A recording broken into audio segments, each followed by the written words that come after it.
Bonjour Grégory. Salut Guillaume. Rédacteur en chef, cofondateur de The Big Whale, le nouveau média crypto, et vous nous direz dans quelques instants ce que vous avez concocté pour vos lecteurs cette semaine. On va d'abord rebondir quand même sur la grande actualité de cette fin de semaine. Le Conseil européen, ça y est, a approuvé le texte définitif de MiCA. On parle donc de la future réglementation sur cet univers crypto. Ça y est, le Conseil européen a approuvé le texte.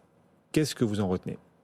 Déjà, Habemus Regulatio, Guillaume, voilà, on arrive au terme de 3 ans de négociations vraiment très très hardes entre le Parlement, les États par rapport à la future régulation des cryptos. Voilà, c'est bon, c'était tranché, le Conseil européen a validé le texte. C'est pas tout à fait terminé quand même, parce que le Parlement doit voter mercredi prochain, le 12, et enfin, on va rentrer dans l'application, enfin la traduction, disons, dans la loi de cet encadrement, et voilà, il devrait y avoir une application aux environs de 2024. Donc c'est pas tout de suite, mais bon, voilà, enfin on y est, et c'est la première fois qu'une grande zone économique, donc l'Europe en l'occurrence, encadre ce secteur qui était très difficile à encadrer. C'est le plus gros travail réglementaire jamais réalisé dans le monde sur le sujet crypto, etc. Oui, c'est tout à fait. Personne s'y est frotté jusqu'à présent. On en parle beaucoup, mais l'Europe était très regardée. On savait qu'elle voulait, voilà, démarrer un peu en leader sur le sujet. Donc les États-Unis regardaient ça d'un œil assez lointain. En Asie, c'est assez compliqué aussi. Et donc voilà, l'Europe a eu le courage de le faire en premier. On verra si elle a eu raison, si elle n'est pas partie trop tôt, si ça ne freine pas l'innovation. Mais bon, voilà, il faut quand même féliciter les législateurs européens. Comment se fait-il que l'Europe, sur ce plan, soit en pointe et première à dégainer une réglementation devant les États-Unis ? Pourquoi les États-Unis attendent-ils ? Alors, aux États-Unis, vous n'êtes pas sans savoir qu'il y a une culture de l'innovation et on ne veut pas trop réguler avant que l'innovation ait trouvé, disons, sa vitesse de croisière. Parce que si on régule un peu trop tôt, ben voilà, on peut freiner l'innovation. En Europe, c'est différent. Donc voilà, on va voir ce que ça va donner. Mais pour l'instant, aux États-Unis, il y a encore beaucoup de guerres de chapelle.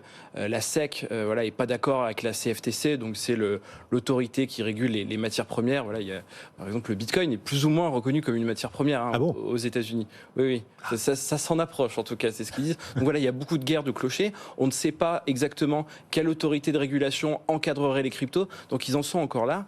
Et avec The Big Whale, on parle souvent avec des hauts dirigeants de sociétés crypto américaines.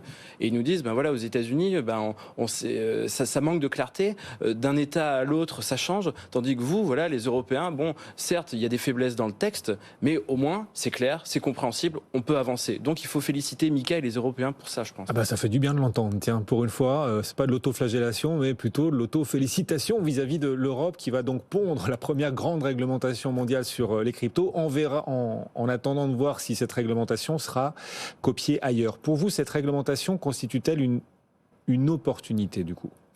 Oui, je trouve que c'est une opportunité. Et vous savez, on peut faire un parallèle avec le Clinton Act de 1996. Vous savez, c'est ce grand texte américain qui a posé les bases de la toute première régulation sur Internet. Les États-Unis avaient été salués à l'époque. Ils avaient pris un risque. Ils avaient été donc les premiers à réguler, un peu comme l'Europe là actuellement sur les cryptos. Et c'est ce qui a permis la création, après quelques années, des GAFA. Donc Google est un bébé en fait de cet acte réglementaire. Facebook aussi. Donc en fait, on espère s'inspirer de ça, avoir été précurseur